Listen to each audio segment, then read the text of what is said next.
بسم اللہ الرحمن الرحیم۔ السلام علیکم ناظرین گرامی، اکانومسٹ میگزین اپریل 2020 شماری میں 5 خفیہ پلانز کا اعلان کیا گیا ہے۔ اس تحریر میں 5 یہودی پلانز کو ڈی کوڈ کیا جائے گا۔ Number 1، everything is under control. اس کے معنی ہیں ہر چیز طے شدہ منصوبے کے مطابق ہمارے کنٹرول میں ہے۔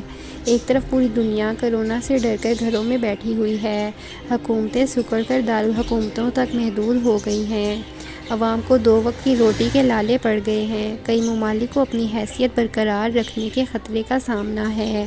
لیکن آپ دیکھیں، وہیں یہودی میگزین فخریہ کہتا ہے کہ every thing is under control. یہ بات عقل مندوں کے کان کھڑے کرنے کے لیے کافی ہے۔ کرونا وائرس کے ذریعے جس جال کو بچھایا گیا ہے وہ بالکل توقعات کے عین مطابق پورا ہو رہا ہے۔ تبھی تو یہودی میگزین فخریہ کہتا ہے کہ سب کچھ طے شدہ منصوبے کے مطابق ان کے کنٹرول میں ہے۔ Number 2، big government. اس سے مراد عالمی حکومت ہے۔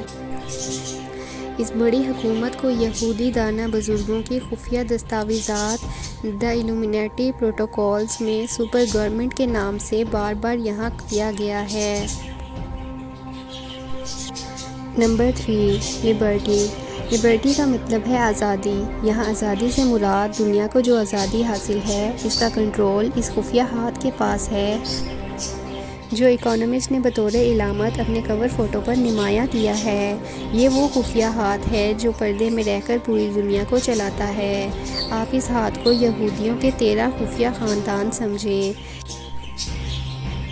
جو پوری دنیا کی معیشت، زراعت، میڈیا، حکومت، الغرض ہر چیز کی بھاگ دوڑ سنبھالتے ہیں۔ ورلڈ بینک ہو یا IMF، یہ تمام ادارے ان کے فنڈ سے چلتے ہیں۔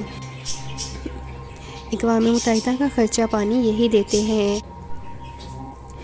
اقوام متحدہ کے تمام بڑے اداروں کے سربراہان ان کے اپنے لوگ اور یہودی النسل ہیں۔ نمبر 4، وائرس یعنی کہ کرونا وائرس کا کنٹرول بھی اسی خفیہ ہاتھ کے پاس ہے۔ جب پوری دنیا وائرس کے خوف سے کانپ رہی ہے تو یہ لوگ کون ہیں جو کہتے ہیں کہ وائرس ان کے قابو میں ہے؟ اسرائیلی وزیر دفاع خود کہتے ہیں کہ ہمیں وائرس سے کوئی پریشانی نہیں ہے، کیونکہ جب 70% آبادی کو کرونا سے متاثر کر لے گا تو پھر از خود ختم ہو جائے گا۔ یعنی وہ پہلے سے جانتے ہیں کہ اتنے فیصد آبادی متاثر ہوگی، لیکن ساتھ ہی کسی قسم کی انہیں پریشانی بھی نہیں ہے۔ یہ اس بات کی علامت ہے کہ پردے کے پیچھے وہ بہت کچھ جانتے ہیں، جبھی تو بالکل مطمئن ہیں۔ اس لیے نہ لاک ڈاؤن کرتے ہیں اور نہ ہی انہیں کوئی پریشانی ہے، بلکہ اعلانیہ کہتے ہیں کہ وائرس ان کے قابو میں ہے۔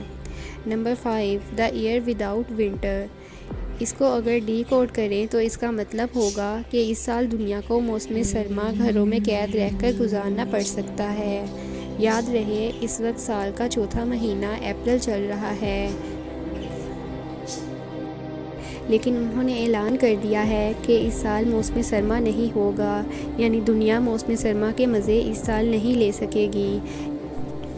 یہاں یہ بتانا ضروری سمجھوں گی کہ کرونا وائرس پر بنی فلم کنٹاگین میں بھی ایک ڈائیلاگ بالکل ایسا ہی سننے کو ملتا ہے۔ ایک لڑکی ویکسین کی عدم دستیابی پر اکتاتے ہوئے کہتی ہے کہ یعنی اس سال میرا موسم سرما برباد ہو جائے گا، کیونکہ مجھے گھر میں قید رہ کر گزارنا ہوگا۔ اکانومسٹ میگزین کنٹیجن فلم اور موجودہ صورتحال کا آپس میں بہت گہرا تعلق ہے۔ اس کے علاوہ کچھ اور عوامل بھی ہیں جنہیں ابھی تک اکانومسٹ میگزین نے نمایاں نہیں کیا، شاید اگلے مہینے کے شمارے میں ظاہر کر دیں۔ تو فرینڈز، کیسی لگی آپ کو ہماری آج کی ویڈیو؟ اپنی قیمتی رائے کا اظہار کمنٹ سیکشن میں ضرور کیجیے گا۔ ساتھ ہی ساتھ میرے چینل کو ضرور سبسکرائب کریں۔ ملتے ہیں آنے والی نیکسٹ انٹرسٹنگ ویڈیو کے ساتھ، تب تک کے لیے اپنا خیال رکھیں۔ اللہ حافظ۔